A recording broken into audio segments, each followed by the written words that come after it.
안녕하세요. 크립토TV입니다. 오늘은 최근에 우리보다 더 힘들었다는 전문가들의 이야기와 또 톰리의 연말 전망까지 알아보도록 하겠습니다. 11월 달까지도 굉장히 우울했던 것 같은데요. 저는 떠날 사람은 꽤나 많이 떠나지 않았을까? 물론 유혹도 하고 조롱도 하고 남 탓도 하면서 떠나가셨겠죠. 근데 이게 우리의 체감상 뭐 그렇다는 건데요. 어제 조선일보에는 이런 기사가 뜨면서 뭐 이게 사실인 것 같습니다. 반등을 모르는 코인 시장, 코인 개미들이 굉장히 눈에 띄게 이탈 행렬이 빨라지고 있다. 그러면서 지난 중순 이후부터 이 이탈이 벌어졌다라고 하는데요. 우리는 알고 있죠. 지난달 중순 이후, 즉 10월 10일에 대규모 청산 사태가 벌어진 이후로 많은 사람들이 뭐 국장으로 가신 분도 있고요. 뭐 나스닥 하러 가신 분도 있고 아무튼 팔고 떠난 분들이 굉장히 많았다. 그리고요, 이 조선일보에 굉장히 익숙한 이름이 등장을 해서 반갑게 제가 찾아봤는데요. 피터 브렌트. 저는 아더 헤이즈와 함께 정말 인간 지표로 쓰고 있는 이제 고마운 분들인데요. 비트코인은 5만 8천 달러까지도 밀릴 수 있다라고 분명 얘기를 했던 거 제가 소개를 드렸던 기억이 납니다. 그러면서 비트코인 20만 달러 그런 거는 29년도 3분기에나 도달할 수 있을 것으로 본다. 야, 이거 어디서 많이 들어봤나 했더니 욕하고 조롱하면서 떠났던 분들이 항상 했던 말, 4년 뒤에 봅시다 라는 얘기를 피터 브렌트도 지금 똑같이 하고 있다라고 보입니다. 그리고 최근에 이렇게 떨어졌던 이제 이유를 모하메드라는 알리안츠의 수석 경제 고문은 이렇게 표현을 하더라고요. 여기 뭐 여러 가지가 나와 있지만 투어리스트들, 여행객들, 즉 가벼운 마음으로 산책하는 느낌으로 왔던 분들, 굉장히 투기적인 분들이 못 견디고 빠져나갔다, 이탈을 하고 있다 이렇게 표현을 하는데 뭐 제 표현으로는 이 경기가 마라톤이었는데요. 가볍게 뛰다가 결승점이 빨리 나올 줄 알고 슬리퍼를 신고 왔다 이렇게 표현을 드렸죠. 물론 이제 운동화로 바꿔 신고 뛰시는 분들도 계시겠지만 대부분은 욕하고 조롱하고 남 탓을 하고 떠나지 않았을까 생각이 듭니다. 근데 이런 사례가요. 굉장히 많이 사실 있었습니다. 특히 24년부터 25년 내에 최소한 3번에서 4번 정도는 반복이 됐었는데 그중에 이제 긴 것도 있었고 특히나 24년도 4월에서 10월 요럴 때는 정말 길었었죠. 굉장히 짧은 구간도 있었습니다. 24년 12월 3일 기억나실지 모르겠습니다. 한창 이때는 기분이 좋고 괜찮았던 때였는데 느닷없는 계엄빔 덕분에 와, 이때는 뭐 업비트에서 뭐 리플 같은 거 반토막도 넘게 났었잖아요. 뭐 비트 이더도 거의 50% 가까이 떨어졌었고. 근데요, 항상 이렇게 위기 때 가격이 크게 떨어질 때 결국은 이 격차가 벌어지더라. 진짠지 가짠지가 나왔어요. 그래서 저희 구독자님들 중에서도 안타깝지만 팔려고 난리였던 분들 그런 부류도 있었고요.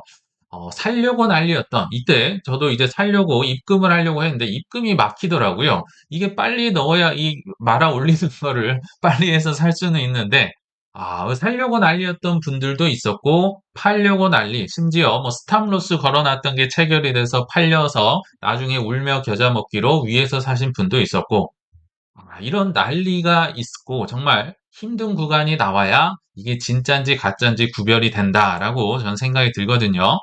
그래서 결국 역설적으로 이런 피터 브렌트 같은 분, 아더 헤이즈 같은 분 또는 관광객들 덕분에 결국은 소수가 큰 돈을 벌게 되는 시장 이라고 생각이 듭니다. 왜냐면요, 이 피터 브렌트, 아더 헤이즈, 이 투어리스트들이 어떤 생각을 갖고 있느냐? 대다수의 생각은요, 오를 때 더 올라, 그러니까 사라고 하잖아요. 이들에게 분할 매도를 하는 게 소수가 큰 돈을 버는 비결이고, 떨어질 때 더 떨어져, 더 떨어져. 아까 5만 8천 불 떨어진다, 뭐 얘기 들으셨죠?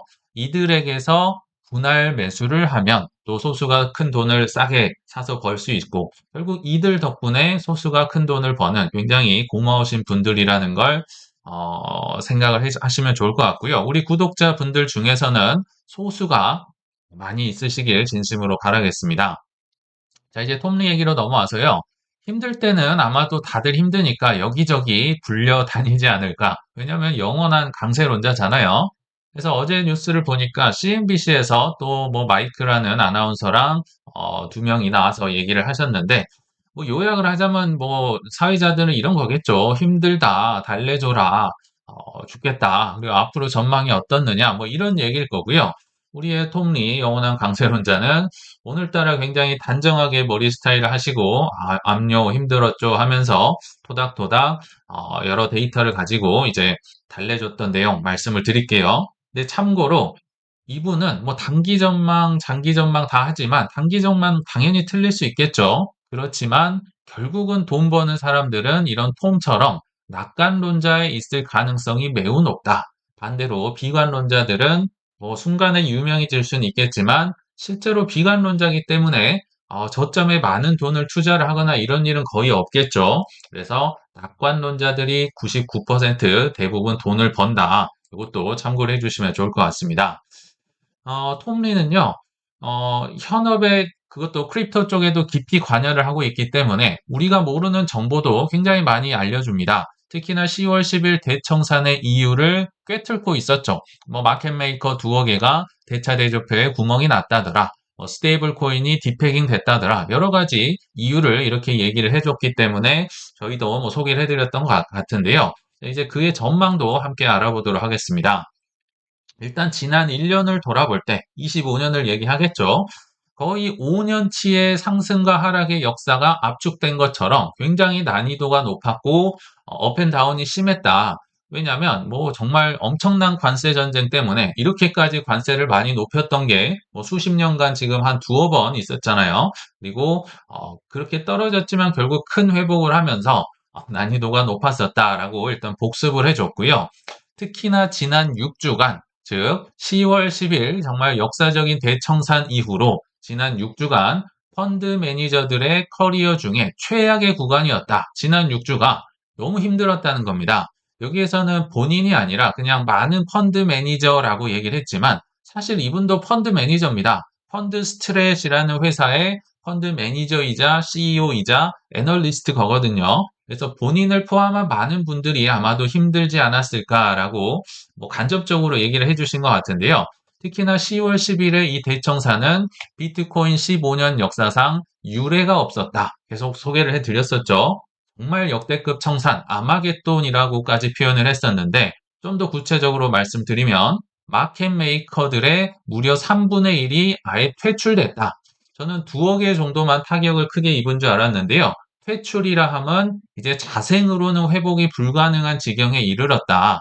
유동성을 공급하고 호가창을 채워줘야 되는 친구들이 다 나가 떨어졌으니까 물론 레버리지 때문이겠죠. 이게 타격이 정말 컸구나. 그리고 이거는 개미들도 포함되어 있겠지만 200만 개가 넘는 계정이 한 방에 청산이 되고 사라지면서 정말 전무후무한 청산, 아직도 회복 구간이다라고 얘기를 해주네요. 참, 레버리지가 이렇게 무섭습니다. 그러면서 좀 재밌는 표현을 하던데요. 보통 이렇게 큰 폭락이 나오고 발가락이 바닥에 닿기까지 8주 정도 평상시 이 통계를 보니까 걸리더라. 근데 이분은 이제 지난 6주라고 얘기를 했었고요.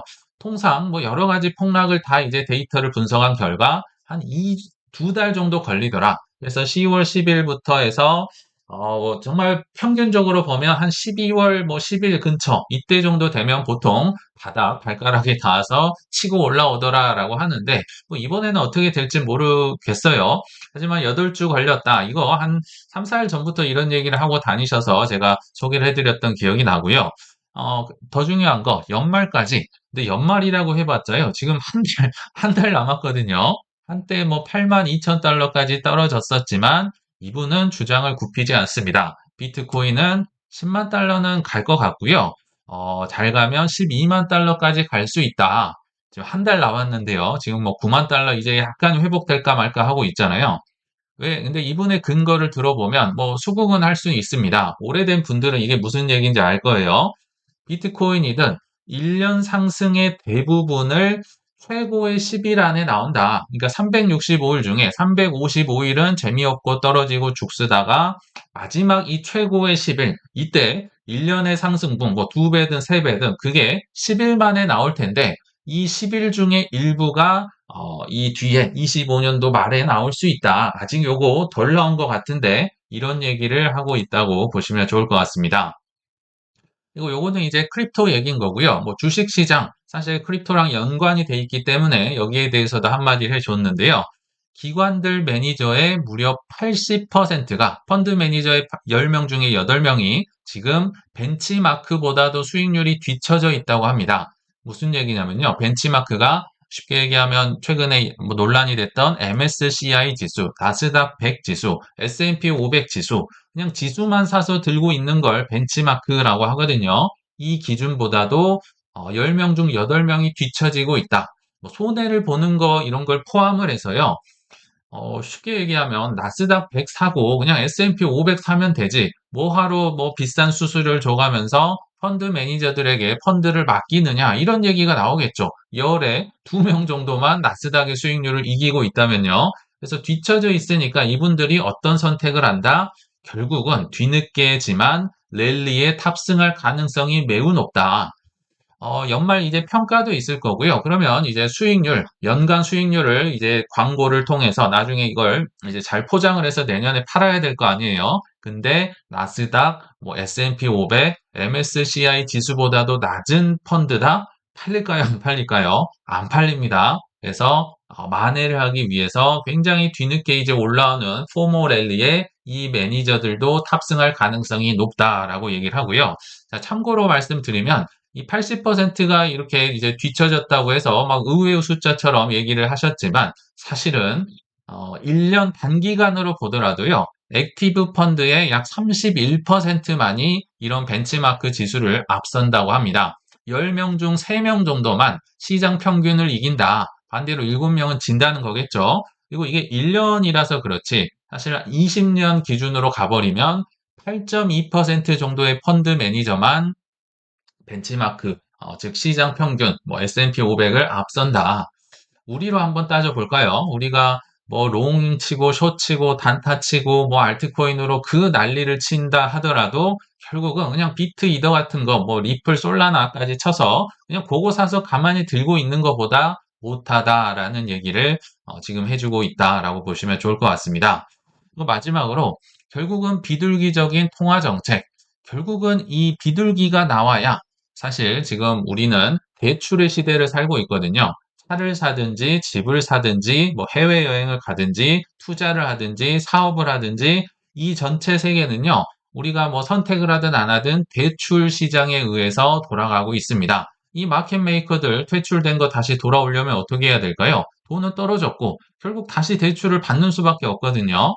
그래서 이 비둘기적인 통화 정책과 그리고 뭐 DAT 기업들, 뭐 본인이 비트마인이니까 얘기를 한 것 같고요. ETF 지금 뭐 100개가 넘게 출시를 앞두고 있죠. 그리고 암호화폐 정책들, 특히나 클래리티 법안 등을 통해서 지금은 포지션을 유지하는 게 여러모로 좋겠다라고 마지막으로 얘기를 했습니다. 뭐 선택은 여러분들이 하는 거지만 이분은 워낙 낙관론자입니다. 저희 방송도 낙관론자 방송이고요.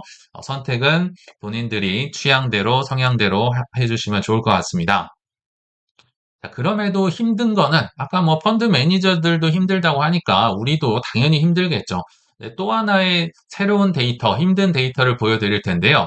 자, 그에 앞서서 이들의 공통점이 뭔지 혹시 아실까요? 알트코인, 지방부동산, 중소형 주식들, PMI 제조업 지수, 자영업자. 공통점은 해도 해도 너무하다. 이거 정말 이례적으로, 역사적으로 이렇게까지 안 좋은 적, 오래 갔던 적이 있을까 싶은 건데요.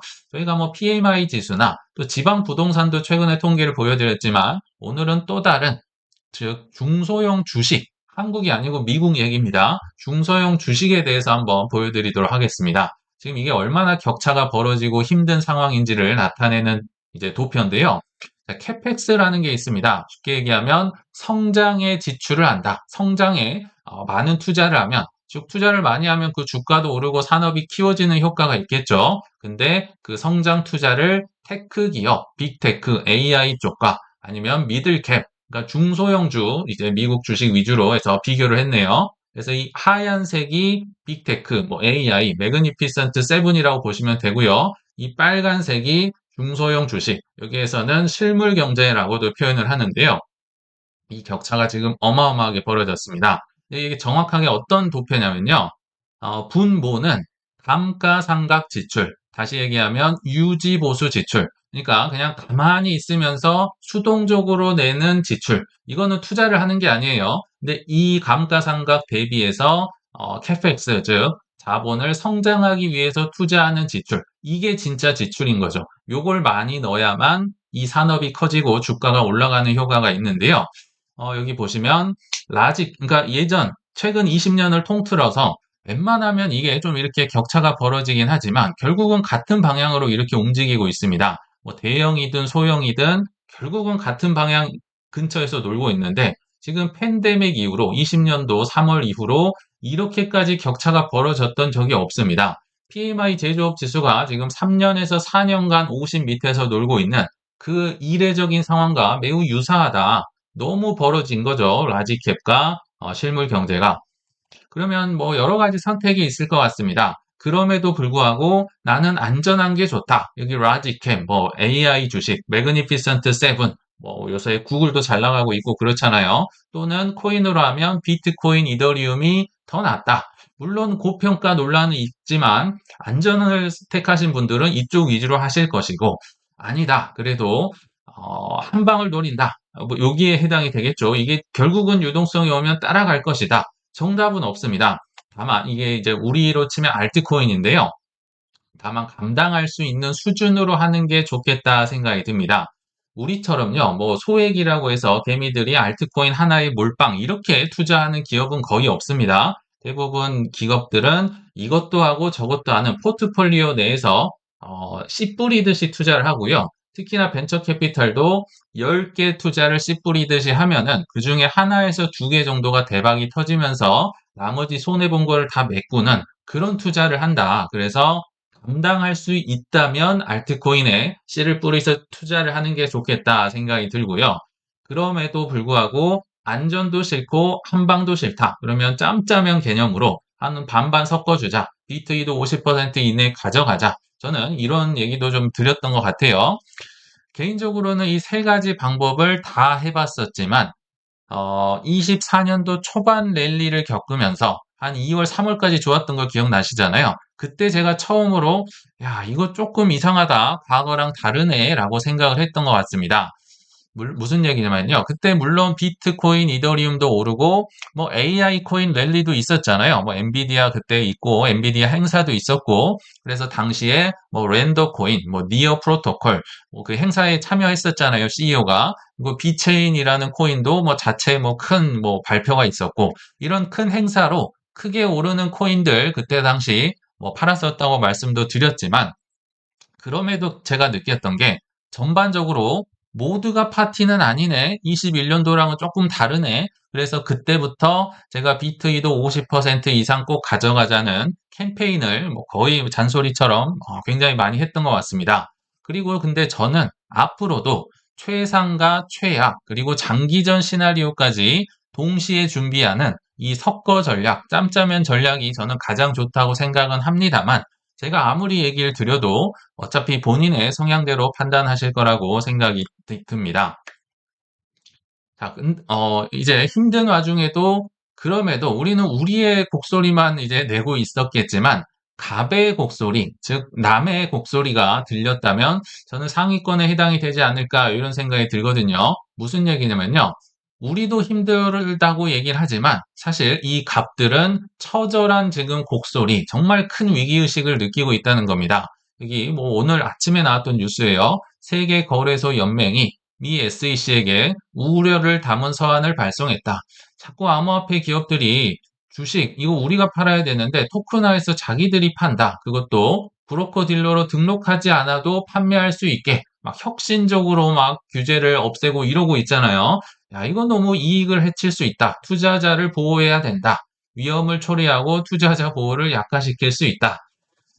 이들 입장에서도요, 생사가 달려 있습니다. 저만 하더라도 예를 들어서 업비트에서 뭐 미국 주식, 한국 주식 판다, 스테이블 코인 사서 바로 살 겁니다. 왜냐하면 24시간 사고 팔고 할 수 있고, 바로 팔고 나서 수익을 뭐 이제 출금을 할 수도 있고, 뭐 주식은 한 2일, 3일 기다려야 되잖아요. 여러 가지 정황상 저라면 이걸 이용할 것 같은데 굉장히 큰 위기의식을 지금 느끼고 있다.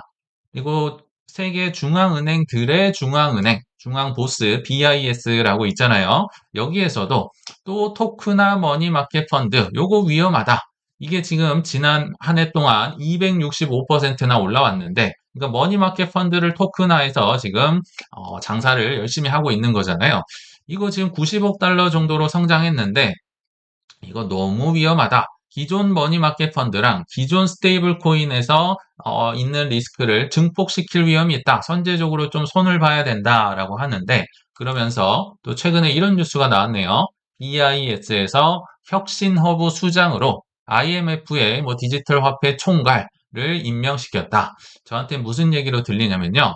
BIS에서 혁신적으로 내 밥그릇을 지키기 위해서 굉장히 똑똑한 IMF의 수재를 영입했다라고 합니다. 본인들은 CBDC를 해야 되는데 지금 토크나가 너무 열풍이 거세니까 야, 요거 공부도 같이 할 수 있는 분, 요거는 이제 공격을 하고 요거는 퍼뜨리기 위해서 이 여기 보시면 토마소 맨치니 그리폴리 제가 한번 알아보니까요. 이런 정말 석학이 없습니다. 스탠포드 대학의 경제학과를 나오고요.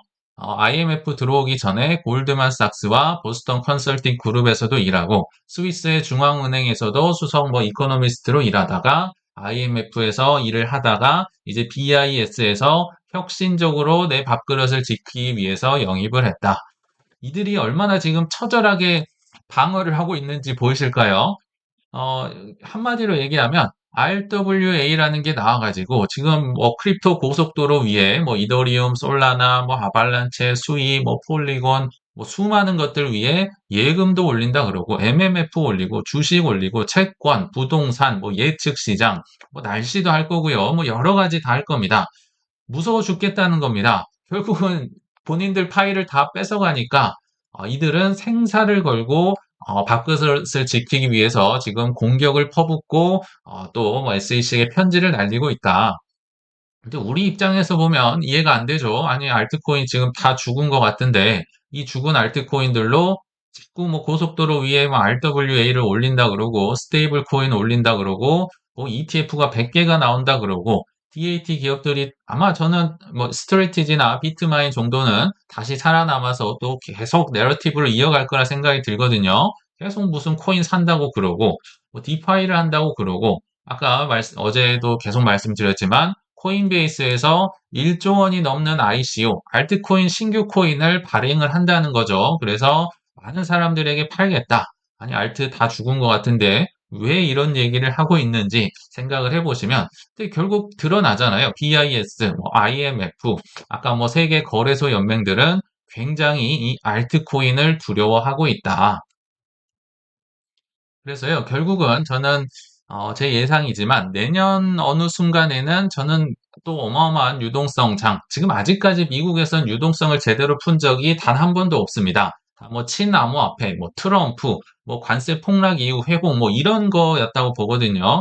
그러나 내년 어느 시기에 알트장이 오면은요, 제가 이렇게 얘기했던 비트, 이더, 뭐 구명조끼 이런 거 다 또 까먹고요. 웃기지 마라. 알트코인에 올인을 한다. 이런 상황이 벌어질까요? 안 벌어질까요? 저는 100%올 거라고 봅니다. 왜냐하면 알트코인의 상승률이 유동성이 오면요. 정말 무섭거든요. 비트 이더는 맨날 뭐 가는 거야 마는 거야 하지만 이들은 또 상승률이 굉장히 크기 때문에 오히려 조심을 해야 된다라는 생각이 듭니다. 그래서 우리가 조심할 거 돌아가신 후에도 우리의 뼈를 때리는 찰리 먼거의 얘기로 한번 마무리해 보겠습니다.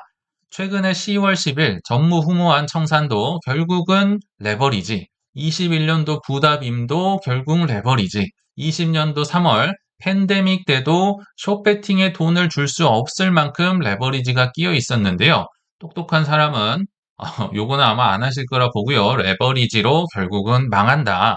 그래서 코인은요. 그 자체로도 심한 레버리지이기 때문에 레버리지를 어떻게 쓸까 연구하시기보다는요. 저는 어떻게 안전하게 오래 편안하게 투자할 수 있는지를 한번 더 고민해 보시길 바라면서 이만 마치겠습니다. 시청 감사합니다.